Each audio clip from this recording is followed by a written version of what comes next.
La lógica de la nostalgia, historia y cultura en el siglo XX. Un ensayo de Rodrigo Quesada Monge. Epígrafe. La historia de una revolución fallida no es la historia de un crimen. Karl Marx. Prolegómenos necesarios. Este es un ensayo que consideramos indispensable, muy raro, como puede sonar. Pocos son los autores, los escritores, los historiadores o los analistas de la cultura que se han preocupado o sentido interesados por la nostalgia como tema amplio de discusión y meditación filosófica. Eso puede deberse a razones de diversa naturaleza, entre ellas al hecho de que la nostalgia evoca una obsesión improductiva por el pasado. Si esto es totalmente cierto, el historiador debería someter a un cerrado escrutinio los postulados centrales de su profesión, en la medida en que todo estudio del pasado a la larga puede resultar improductivo, pues si partimos de la base de que el hombre es el único animal que no aprende de su experiencia, entonces toda enseñanza histórica carece de significado práctico. Se puede añadir que la nostalgia es un esfuerzo inútil por recuperar lo vivido, con la misma fuerza y emotividad de su expresión primera. En este caso, todo mirar hacia atrás carece de enlaces realistas con el presente y nos deja perplejos ante la inmensa planicie del futuro. Así planteada, la nostalgia es evocación del pasado, sin posibilidad de actuar sobre el presente para transformar el futuro. Sin embargo, nosotros creemos que no es suficiente sostener que el objeto de la nostalgia deje al sujeto en una situación de desabrido, desamparo y solo le permita la alternativa de un presente desencantado e irreconciliable con el ayer y con el mañana. La nostalgia es la magia de la utopía, es el hechizo de una realidad que se quiso distinta y se nos evaporó en las manos. Pero precisamente en eso radica todo su poder, y esa es en efecto nuestra hipótesis de trabajo. Despleguémosla para una mayor comprensión del asunto que queremos compartir con nuestro lector. Curiosamente, al mismo tiempo que en el siglo XX está repleto de grandes descubrimientos futuristas y altamente técnicos, es también un siglo nostálgico.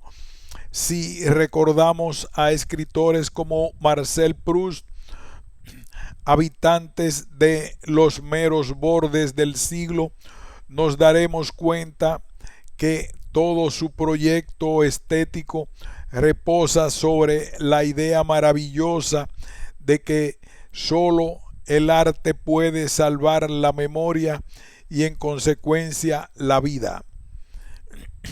Existe un objeto de nostalgia y un sujeto nostálgico. La nostalgia no es simplemente una emoción, un afecto, un sentimiento o un resentimiento. Es todas esas cosas juntas y al mismo tiempo es también una actitud frente a la vida, en especial la de todos los días. Pero para que haya nostalgia debe haber un sujeto nostálgico que la experimenta y la hace posible con sus actos cotidianos, sus experiencias, sus acciones y reacciones. El psicoanálisis es, por ejemplo, un método entre muchos otros para la reconversión productiva de la nostalgia. Hay nostalgia porque hay experiencia. El sujeto la experimenta a través del fracaso o de la frustración, de las acciones o emociones que fueron exitosas o productivas en el pasado, el cual se construye y se reconstruye desde el presente para poder enfrentar al futuro. Y para que esa reconstrucción del pasado sea viable, el sujeto nostálgico necesita de la utopía, una que es ya de por sí dolorosa desde el momento en que la realidad le ha demostrado al sujeto que ya cambió de dirección. Con su cambio de naturaleza o de configuración, la realidad obliga al sujeto a reinventar la utopía, en cuyo caso aquella se vuelve también muy dolorosa. El sujeto nostálgico, en consecuencia, es un sujeto que sufre. Nosotros intentaremos con este ensayo reflexionar un poco sobre ese sufrimiento en particular, sus distintas manifestaciones y las diversas vías que han buscado los hombres para hacerlo tolerable y, por supuesto, productivo. El sufrimiento debe portar esta última condición. De lo contrario, se convierte en tortura, en dolor inconsecuente. Las paradojas de la nostalgia. Tomemos otra vez el ejemplo de la experiencia de Marcel Proust. Como cronista iluminado de la crisis de la aristocracia francesa de fines del siglo pasado y principios del presente, su monumental novela En busca del tiempo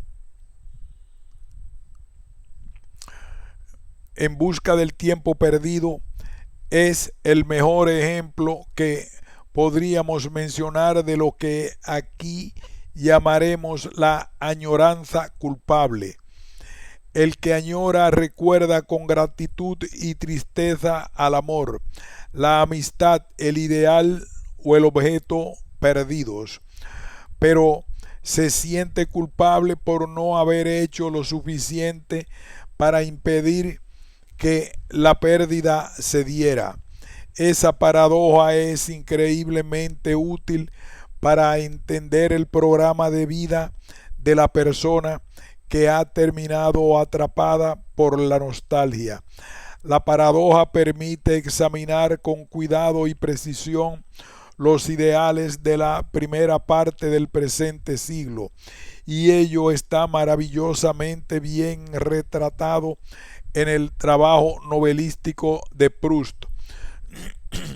Incluso en su vida personal, la alegría y la tristeza, la culpa y la templanza, la euforia y la depresión se turnaron para llenar al novelista de un abanico de contradicciones poderosas y elocuentes de lo que sucedía con la política y el arte en los albores del siglo XX.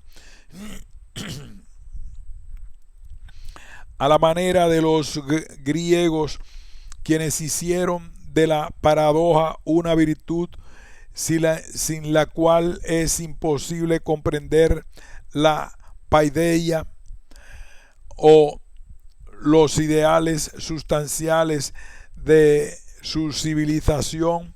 Los hombres y mujeres de cultura del siglo XX han hecho de la añoranza culpable una forma de vida cotidiana.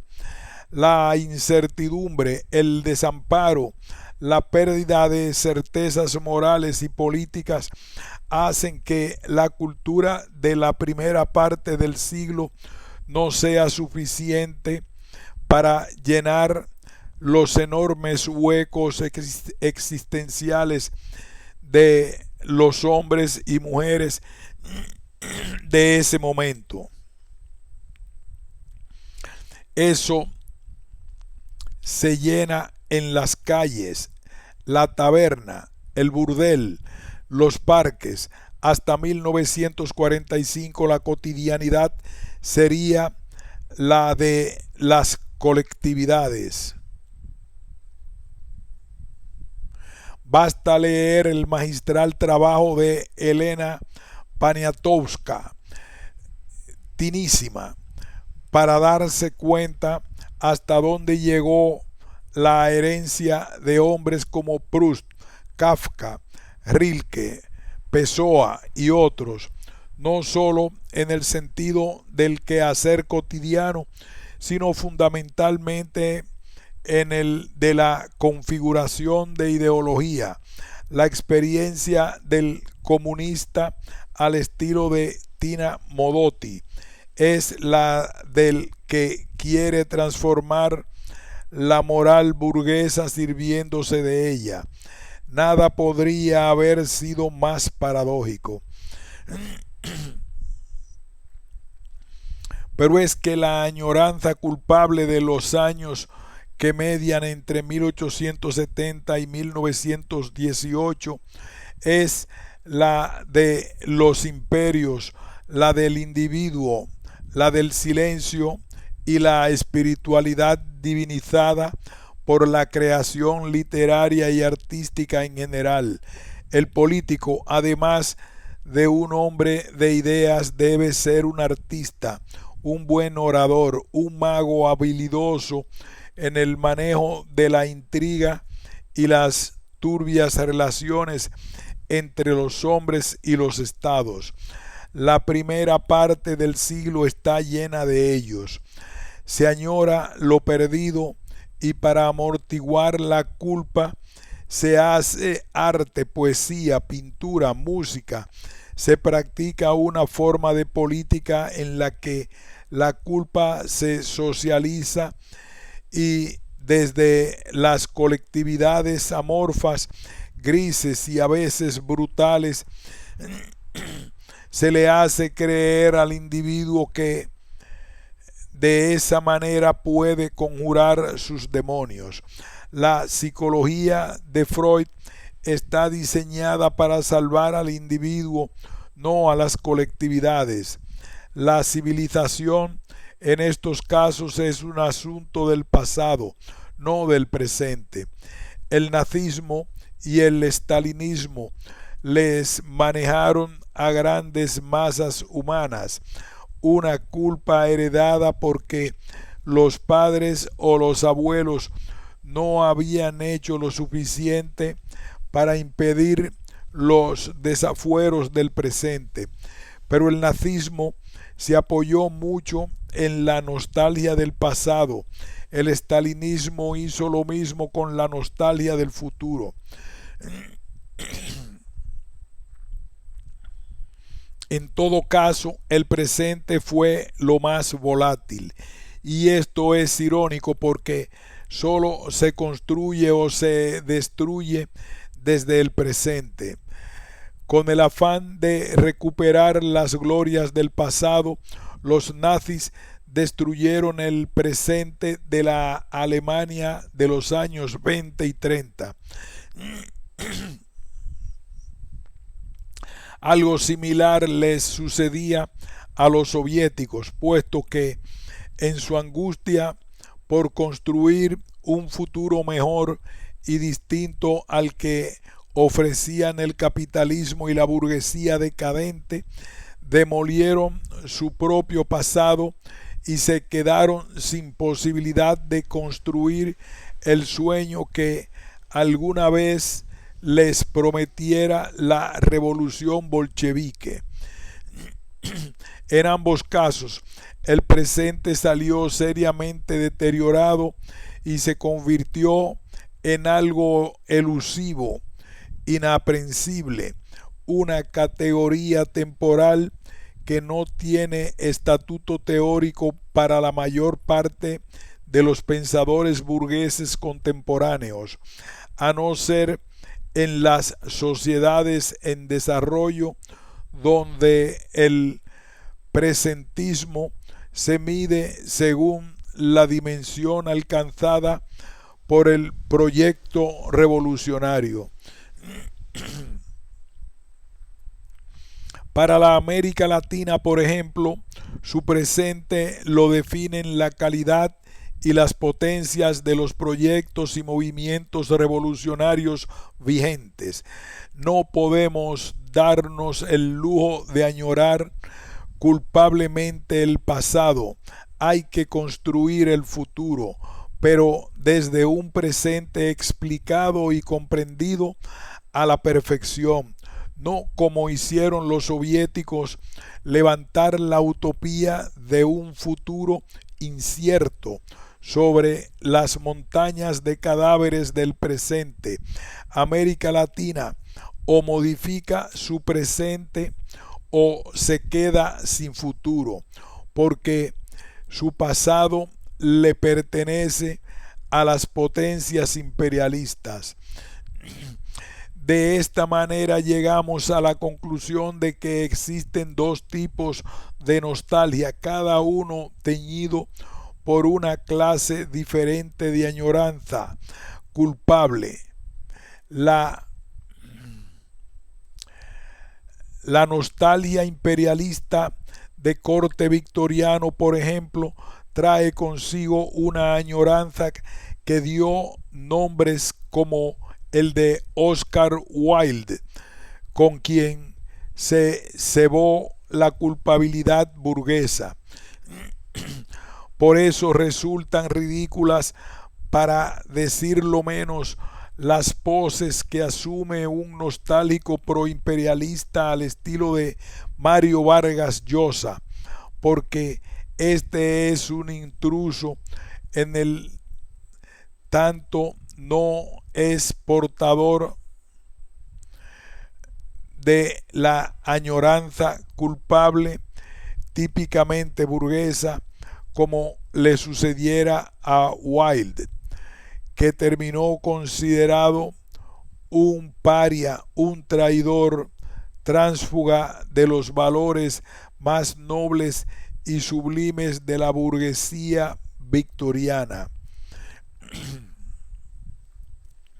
Pero existe además una nostalgia revolucionaria teñida de un afán de futuro que solo puede construirse desde el presente. Es la nostalgia del texto, de la acción y del guerrillero.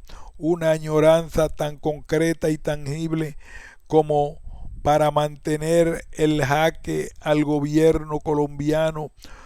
Por ejemplo, en América Latina, las revoluciones no se hacen a partir de entelequias, pero este es un punto de vista que ampliaremos en el apartado siguiente, cuando hablemos de objeto de nostalgia y sujeto nostálgico.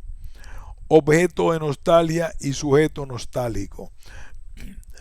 Hablemos un poco del Che Guevara y otras especies parecidas. Cuando recordamos la revolución estudiantil de Francia y México en 1968, de las protestas y la rebeldía contra la guerra de Vietnam en los Estados Unidos, de las reacciones mundiales contra la invasión a Checoslovaquia, es la nostalgia del ideal la que nos sobrecoge. El objeto de nuestra añoranza es el contexto. Son los héroes, las convicciones, la capacidad de lucha. Si bien la nostalgia imperialista pareciera tener muy muy claro cuál es su objeto y cuál el sujeto nostálgico. Recordemos a Rudyard Kipling y el imperialismo británico, por ejemplo. Para la nostalgia antiimperialista y revolucionaria, el asunto se manifiesta un poco menos claro, porque no podemos afirmar que Fidel Castro sea un líder revolucionario abrumado por la nostalgia y la frustración. Si alguien está bien asentado sobre la realidad de América Latina y de su país, ese es precisamente el dirigente cubano. No obstante, alguna gente insiste en referirse a él como un político nostálgico, mucho más articulado a los ideales del pasado, esto es, el del comunismo soviético, que a las realidades y retos del presente en su país, pero más bien pareciera que quienes están combatiendo a los fantasmas del pasado son los agentes del imperialismo.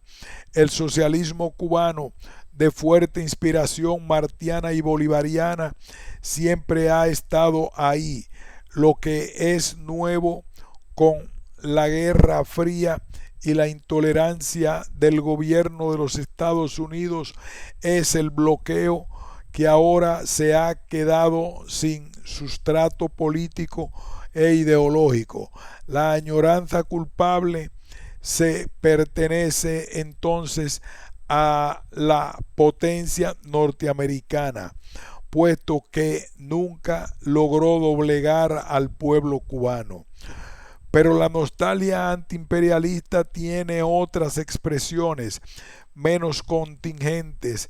La mala conciencia, en este caso, cuando mucho se parece más a resentimiento que a la añoranza culpable del imperialismo.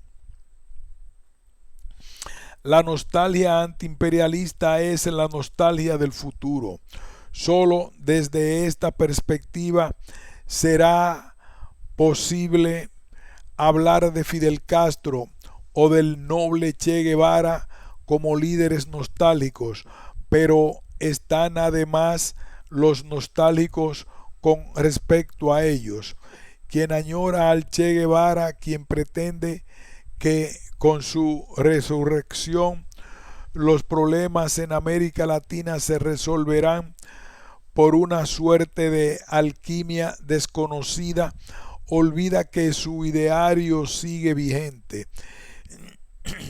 Y, y este caso sería el único en que la añoranza culpable es posible, puesto que, siguiendo las ideas del Che Guevara, no se hizo lo suficiente para enfrentar al imperialismo en América Latina, que quiere convencernos de que es nostálgico, según su óptica, pensar en eliminarlo de nuestra historia y de nuestro presente.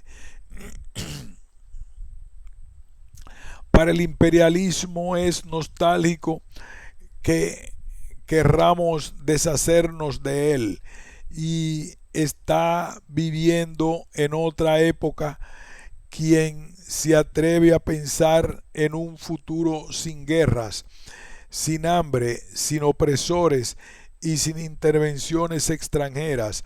Por lo tanto, las FARC en Colombia son nostálgicas. Lo son también quienes combaten el bloqueo a Cuba y se han opuesto a la guerra contra Irak o Kosovo recientemente.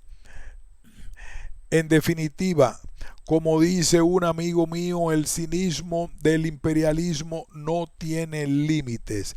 Al final, si el objeto de nostalgia en el discurso imperialista es el paraíso perdido cuando eran amos y señores absolutos de hombres y pueblos enteros.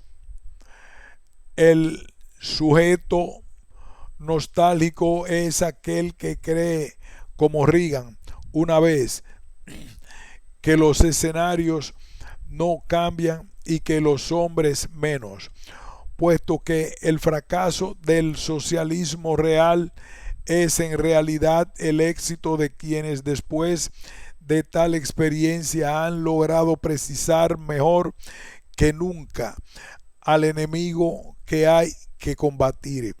Si al fin el capitalismo Si al fin el capitalismo ha logrado imponerse por completo, entonces carece de lógica la nostalgia imperialista. Pero es que, en el fondo, los ideólogos de esta no han acabado por aceptar aquella supuesta victoria. Aún dudan de ella. Ahí reside su añoranza culpable, en que no se hizo lo suficiente para arrasar con la revolución cubana, como cierta vez me dijo una estudiante norteamericana, en que no se pudo ganar la guerra de Vietnam, en que no se alcanzó a convencer a los chinos de destruir al socialismo soviético, en que no se logró la anexión de México. Entonces, el imperialismo sigue vigente, por supuesto, en la medida en que aquellos objetivos no se hayan concretado. La agenda sigue abierta y dispuesta a recibir nuevas propuestas, como ya sucedió en Irak y Kosovo. La nostalgia por el buen salvaje, sumiso, obediente y servidor de su señor colonialista, aunque la palabra nostalgia haya sido originalmente pensada en el siglo XVII y para propósitos muy específicos, tiene el mismo poder de invocación imperial que tuvo entonces. Como nos lo sugiere Marshall Bergman, la ideología del progreso no puede ser mejor que las prácticas de muerte ejercidas por el buen salvaje a que hacíamos referencia. Lo fáustico no puede reemplazar a lo tanático. El rito conjura la divinidad, pero no es el depositario. La nostalgia revolucionaria, que es nostalgia de futuro, no es portadora de añoranza culpable, aunque podría serlo en el momento en que la nostalgia productiva de la utopía desapareciera. Nostalgia productiva. La nostalgia revolucionaria antiimperialista es nostalgia productiva, porque no se agota en el simple añorar, no se agota en la culpa disimulada que está detrás de la nostalgia imperialista. Esta última se disolvió en el anhelo de nobleza, aquella se potencia con el anhelo de utopía. La nostalgia revolucionaria, la del rebelde, el decadente y el marginal, es el tipo de nostalgia que es portadora de iconografía e iconoclasia al mismo tiempo. Este tipo de paradojas, como venimos sosteniendo, son las que nutren las distintas nostalgias de nuestra cultura. Es difícil imaginar a los Beatles, a Warhol y a Marilyn Monroe sin Kennedy, Khrushchev o Castro. Este cóctel pudiera tener la apariencia de incoherente y desgajado de la realidad, pero resulta que los ingredientes ideológicos que están detrás de esos nombres son los pilares de lo que ha perfilado a una cultura de la depresión y la paranoia como lo es la nuestra. En esa medida, los trabajos de análisis como Alfred Adler o Karen Horney son los textos inevitables que produciría una cultura totalmente contaminada por el miedo, la angustia y las ansias evasivas de la mayor parte de las personas. Al hacer tabla rasa del pasado, la Revolución Francesa del siglo XVIII trajo consigo uno de los factores más decisivos para nuestra comprensión del siglo XX. Nos reveló al individuo, pero nos dejó sin nada del espíritu comunitario de los tiempos medievales, y con la llegada del individuo, la burguesía nos descubrió la soledad. El romanticismo de movimientos como los pre-rafaelistas en la Inglaterra victoriana de los años que van entre 1848 y 1914 cuaja en la nostalgia por la posibilidad de recuperar ese espíritu comunitario. De esta manera se desprende la conclusión ineludible de que todo movimiento artístico o intelectual movido por la nostalgia es al fin y al cabo romántico y revolucionario. Ese es el criterio de verdad de la nostalgia productiva.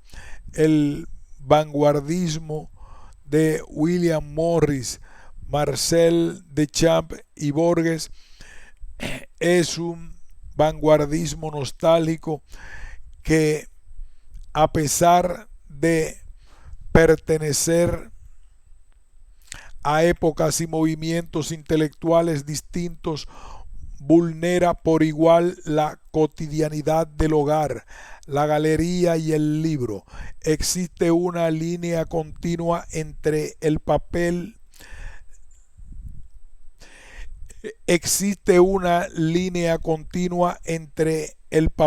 tapiz de Morris, las instalaciones de Duchamp y los poemas más intimistas de Borges. En estos casos, la nostalgia es la brea que cumple el rol de componente articulador de distintas manifestaciones de la cultura unidas por una misma aspiración de nostalgia revolucionaria. Alguien podría pensar que el autor de este ensayo está delirando cuando relaciona a Morris con Borges, pero es que si hago evidencia la lucidez de la burguesía es de democratismo, de pastiche, donde distintas expresiones de la rebeldía pueden a la larga coincidir con el mismo propósito: amacizar su dominación.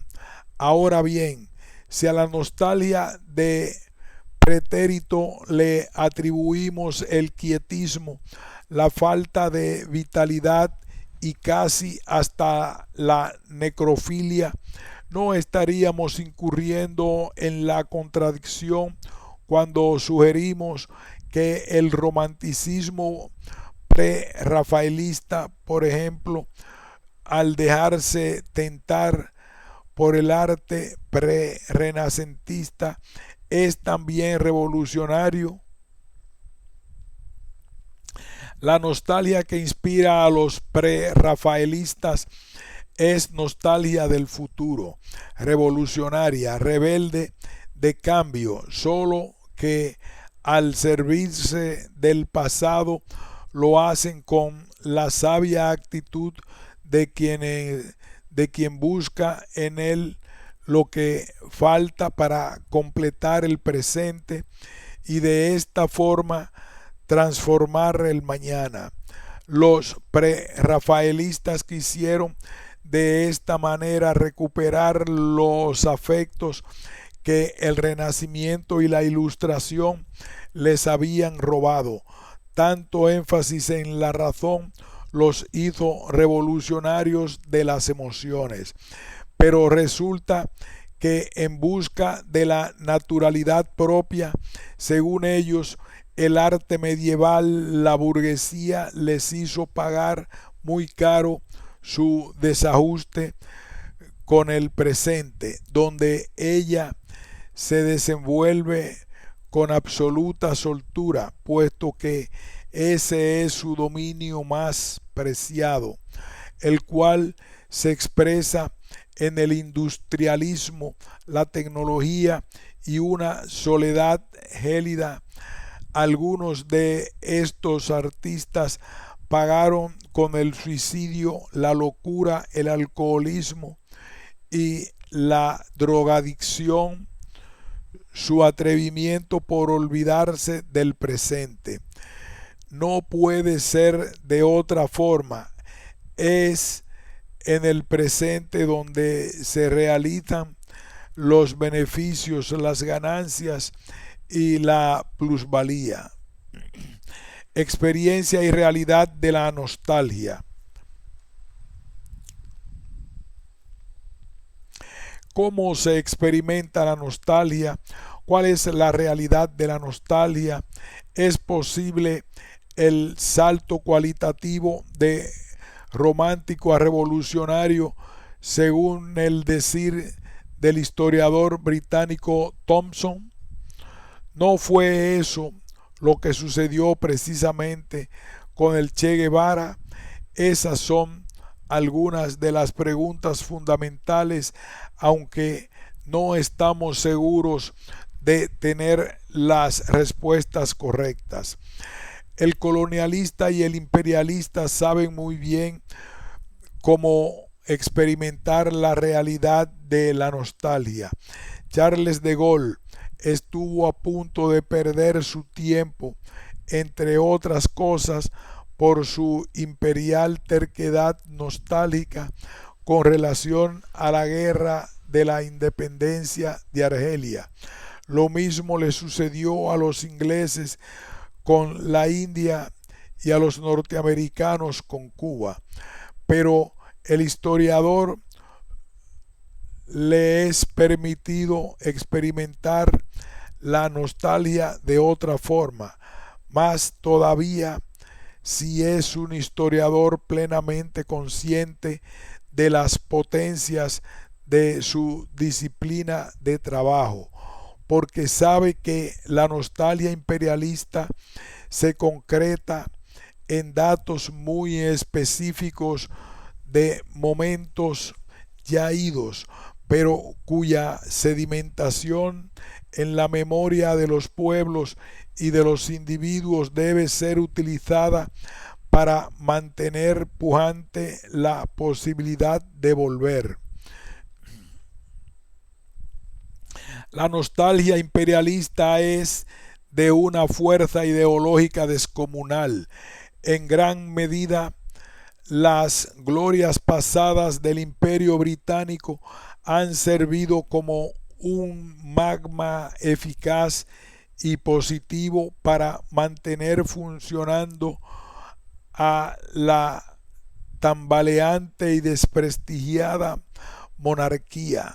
Reagan quiso hacer lo mismo en Estados Unidos durante la década de los años 80 en un esfuerzo extemporáneo por retener el brillo que alguna vez tuviera el imperialismo norteamericano de los años de la guerra de Vietnam 1954-75, cuando la arrogancia, la insolencia y la brutalidad eran las soluciones para todo problema que se opusiera. El impacto de estos últimos estertores monárquicos en los Estados Unidos tuvo consecuencias funestas para los pueblos de América Central, por ejemplo. Sin embargo, el imperialismo norteamericano cambió de estrategia, sobre todo en virtud de que el colapso del socialismo real en Europa Central y Oriental no representó necesariamente una consolidación absoluta del capitalismo en esos países y mucho menos una superación de la crisis general del sistema como totalidad. Este sigue sumido en una crisis de larga duración con todos los componentes que les son característicos, tales como el desempleo, la bancarrota sindical, la enorme inestabilidad de precios y salarios, violentas caídas de la producción y un crecimiento espectacular de la tecnología que se concentra en unas pocas manos, con el consiguiente efecto multiplicador en los índices de pobreza, falta de vivienda decente, salud pública efectiva y educación para todos. La incidencia de la sinuosidad de estos índices en las estructuras democráticas y sobre los mecanismos con que la sociedad civil cuenta para hacerse oír ha sido de tal magnitud que bien podemos sostener sin temor a equivocarnos que en la sociedad capitalista el poder político nunca ha estado tan concentrado y tan mal ejercido como ahora. El tipo de situaciones han hecho factible el renacimiento del nazismo, de los odios raciales y de un nuevo tipo de guerra en la cual los viejos motivos del imperialismo encuentran razones válidas para sostenerse. La última guerra en Kosovo reúne todos los ingredientes de las viejas contiendas en las que se enfrascaba aquel, y ha puesto en evidencia también que las viejas fisuras entre sus distintas expresiones geográficas o regionales no han sido resueltas. Por eso es que nada es más ideológico en el capitalismo contemporáneo que la nostalgia imperial. Está repleta de símbolos, de rituales y ceremonias mediante las cuales se busca invocar las glorias del ayer y sobre todo impedir que las emociones, las ideas y los sentimientos que trae consigo toda aquella parafernalia se nos vaya de las manos para no volver jamás. Hay autores que han hecho eso de una manera impecable. Tal es el caso otra vez de Rudyard Kipling, el escritor inglés ganador precisamente del Premio Nobel de 1907 por su clara y contundente defensa de los sueños y obligaciones de la carga del hombre blanco inglés, es decir, de sus responsabilidades para civilizar a los salvajes de la India, China, África y América. Pero el colonialista, por ejemplo, primero destruyó y después extrañó. Es la paradoja que, sin sonrojarse, le produce la indecisión entre destruir la vieja y madura sabiduría hindú o de inmediato pasar a su extrañamiento y su añoranza. Al salvaje se lo echa de menos una vez que se lo ha asesinado, que se ha quemado su casa, se ha eliminado su familia y toda su forma de vida. Como se puede notar, la nostalgia imperial tiene colores fuertes y un intenso sabor a necrofilia.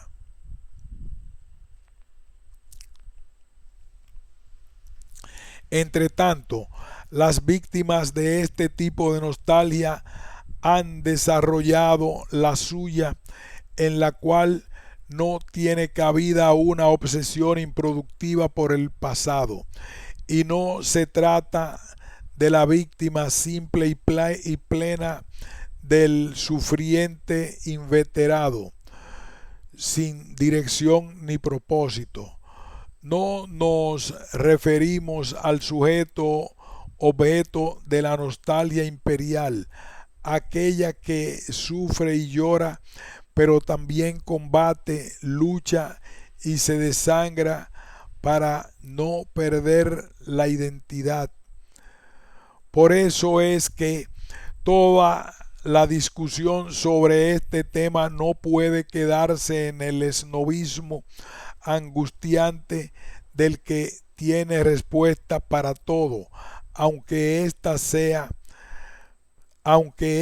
sean las de Nostradamus. Si ese hubiera sido su enfoque de la cuestión, Octavio Paz jamás hubiera escrito El laberinto de la soledad, porque si bien nos ha enseñado cómo se obtiene lo mejor de la nostalgia de futuro, ese fue Paz. Toda su obra fue un recurso efectivo para comprender el pasado y para plantearse la posibilidad real de un mejor mañana. Esa visión productiva del ayer nos deja sin víctimas ni victimarios.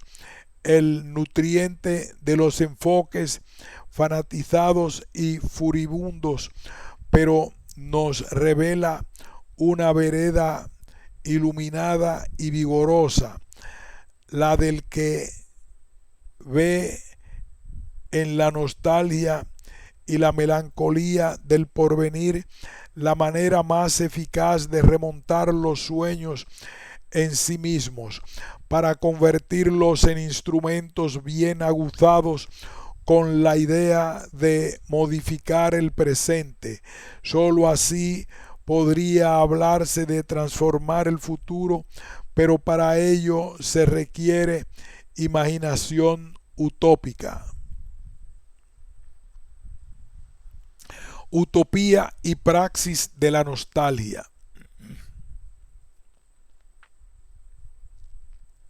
Hay dos autores que, no por diferentes en su estilo y en sus preocupaciones, deberíamos estar releyendo. Uno es Karl Marx y el otro es Octavio Paz. Alguien políticamente muy mojigato podría argumentar que no hay relación posible entre ambos pensadores.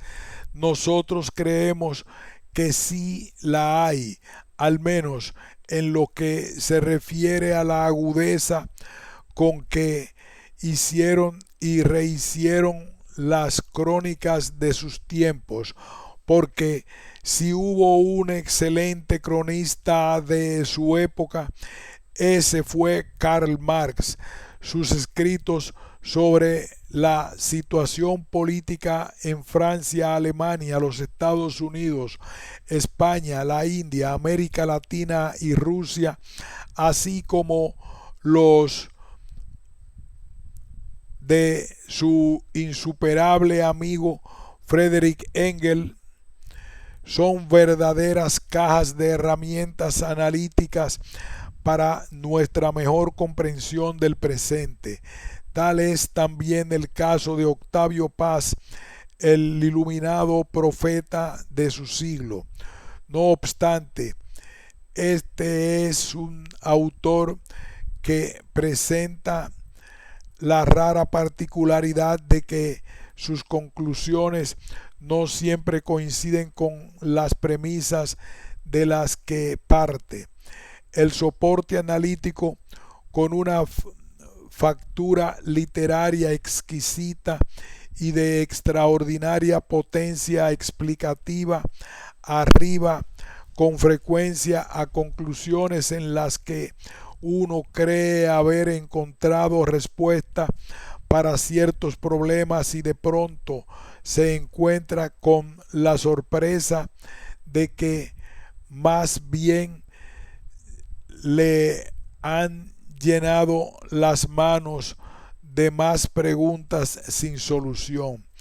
Si en algo nos ayudó Octavio Paz para comprender el siglo XX, fue el haber planteado algunas de las preguntas correctas, no tanto en haber brindado las respuestas. Es que ni las revoluciones nos han dado las respuestas que andábamos buscando. Después de la caída del socialismo real, nos ha llegado al escenario otro tipo de nostálgicos, una clase que nada tiene que ver con Marx y sus teorías. Por eso sostenemos que a este hay que volver a leerlo, entendiendo que la lectura de Marx debe ser hecha con responsabilidad militante de quien sabe que el filósofo alemán sigue perteneciendo al porvenir y no al ayer. Sepultar a Marx fue la propuesta que hiciera alguna intelectualidad aburguesada y vergonzante que se sirvió de él cuando su neurosis y su nivel de frustración material se habían hecho intolerables. La caída del socialismo fue la excusa perfecta para legitimar ante sí mismos la necesidad de cinismo que tenían atragantada hacía rato. Es entonces cuando nos damos cuenta que la desaparición del proyecto socialista produjo dos tipos de resentimientos, y aunque el resentimiento es un ingrediente fundamental para que la nostalgia tenga cuerpo, un resentido y un nostálgico no son lo mismo. Al resentido lo mueve la amargura y el desamor. Es víctima de su presente.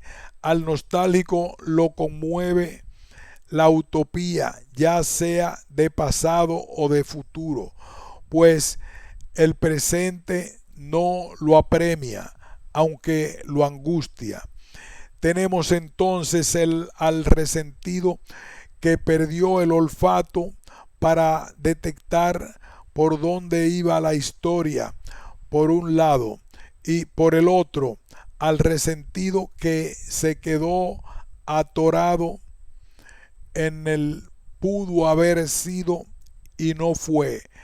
Para el verdadero nostálgico, el resentimiento no es un problema, es una excusa para encontrar el puente que una vez unió al éxito con el fracaso, un puente que la realidad hizo saltar en pedazos. Por eso es que hay que volver a los demiurgos como Karl Marx, Marcel Proust, Oscar Wilde, José Lezama Lima, Octavio Paz o Jorge Luis Borges. Todos ellos son prestidigitadores de la realidad. Su oficio es la magia y solo mágicamente, utópicamente, se puede volver a tender aquel puente que mencionamos atrás. La relectura de estos autores es un dispositivo central en la comprensión de la equidistante lejanía entre nostalgia y utopía, pues resulta que el nostálgico es el soñador, el que descubre, como ya lo hiciera Proust, que son los sueños los que nos descifran el enigma de lo real. El derecho a la nostalgia nos lo ganamos cuando comprendemos que podemos cambiar eso, cuando pasamos del ser sus víctimas a ser sus creadores. Y la que Marx está más vivo que nunca, que el encuentro entre el socialismo soviético y él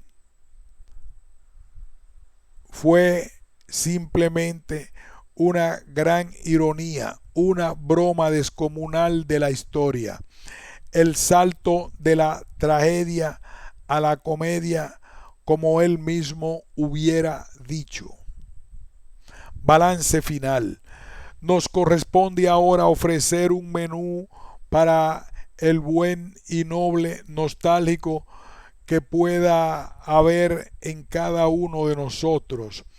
Y le recomendamos tomar la conciencia de la mayor paradoja de todas.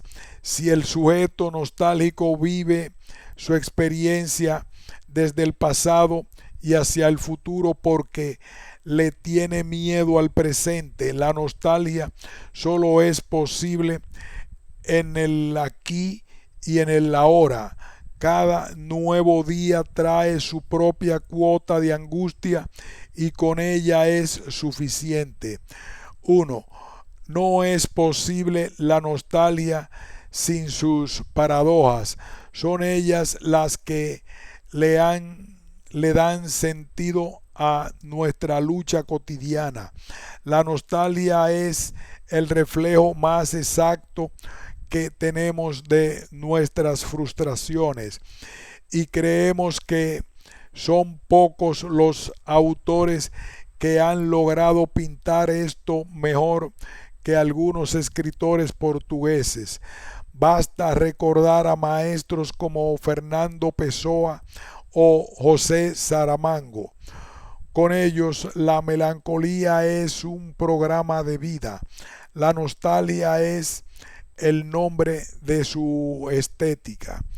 El poeta, el novelista, el hombre cotidiano son sujetos sólidos y evanescentes al mismo tiempo. De la nostalgia como componente vertebral de la cultura occidental es curioso, pero para los chinos, por ejemplo, los antepasados pueden terminar siendo fantasmas molestos y obstaculizadores del crecimiento de los vivos. El mausoleo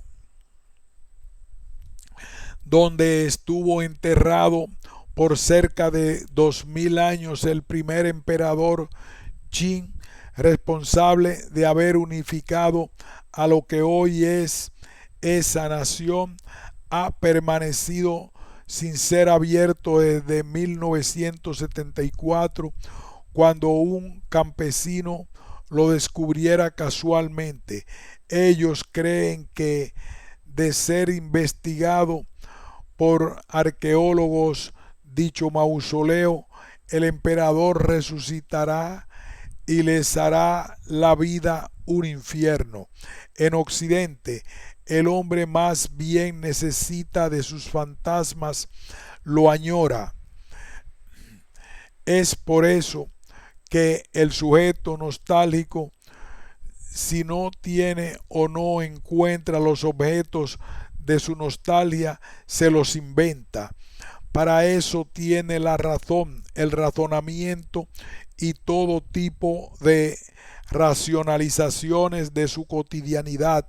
Freud ayudó enormemente en este sentido, porque si en algo fue decisivo el psicoanálisis, fue en el auxilio que le prestó a los individuos en Occidente para que enfrenten sus propias nostalgias y puedan tolerar la carga de sus particulares cotidianidades, de tal manera que al descubrir la textura del material con que están hechas nuestras nostalgias, los métodos como el de Marx o el de Freud nos han ayudado también a transformarlas en capacidades productivas conducentes a la realización de nuestros sueños, con los pies bien puestos en el suelo.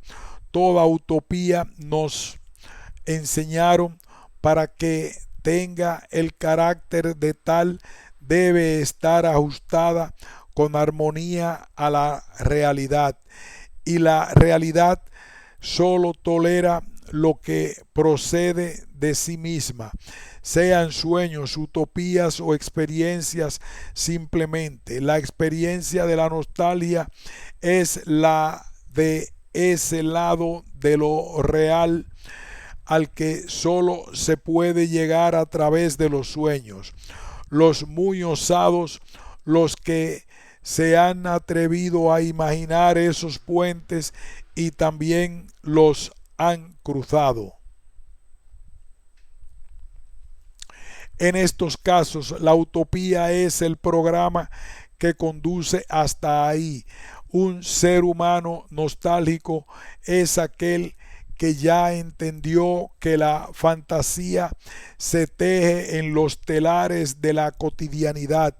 Lo que estamos diciendo y lo que hemos venido sosteniendo hasta ahora es que la nostalgia productiva solo se fragua en el presente. Un individuo nostálgico es un individuo que está muy vivo, porque ya comprendió que la única vida que puede cambiar es la suya, ya sea con el método de Marx, Freud, Proust o Wilde. Todos los caminos de la fantasía y de la nostalgia pueden conducirlo a un solo sitio, su propio corazón. En Occidente estamos desde hace siglos tratando de encontrar esos caminos. Alguien voló los puentes y no hemos podido recuperarnos de ese trauma. La nostalgia es solo el síntoma. San José, Costa Rica, julio de 1999. Rodrigo Quesada Monge, 1952, es un historiador costarricense con artículos en diversas revistas del continente. Tiene publicados varios libros sobre historia económica y